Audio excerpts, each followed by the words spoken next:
নাবালিকাকে উত্ত্যক্ত করার মামলায় আজ রায় ঘোষণা করল পক্সো বিশেষ আদালত। ষষ্ঠ শ্রেণীর এক ছাত্রীকে উত্ত্যক্ত করার অভিযোগে অভিযুক্ত 23 বছর বয়সী এক বিবাহিত যুবককে দোষী সাব্যস্ত করা হয়েছে আদালতে।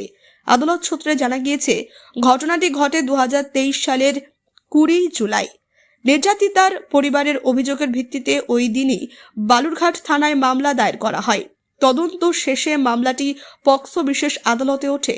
আজ পক্সো বিশেষ আদালতের বিচারক শরণ্যা সেন প্রসাদ অভিযুক্তকে 15 দিনের বিনাশ্রম কারাদণ্ড এবং 300 টাকা জরিমানার সাজা ঘোষণা করেন।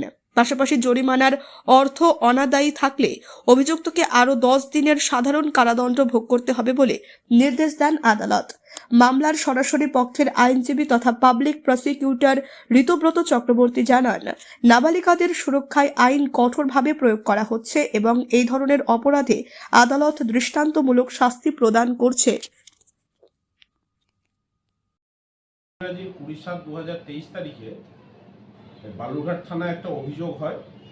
এই মামলার যিনি ডিফ্যাক্টো কমপ্লেন্ট তিনি একটি অভিযোগ করে বলেন যে তার মেয়ে সেই সময়, নাবালিকা মেয়ে সেই সময় ক্লাস 8-এ হাই স্কুলে পড়াশোনা করতেন এবং স্কুলে যাতায়াতের পথে এই মামলার যে আসামি, যে বিবাহিত এবং বয়সে অনেকটাই বড়, সে তাকে উত্ত্যক্ত করত, বিরক্ত করত এবং এই অভিযোগের ভিত্তিতে বালুরঘাট থানায় বর্তমান মামলাটি রুজু হয় এবং এর বিচার চলছিল লাডের ADJ special court POCSO act Saranya Sen Prasad মহাশয়ের ঘরে।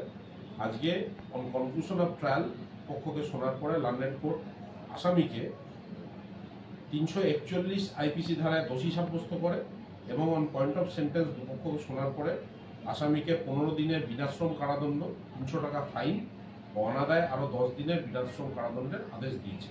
এবং এই মামলায় special PP Amarnath Ghosh prosecute করেছিলেন এবং 341-এর মতো ধারায়, যেখানে এই ধরনের আজকাল ঘটনা খুব বাড়ছে, তাতে আমরা এটাকে একটা ডেটারমেন্ট হিসেবে মনে করছি এই রায়কে।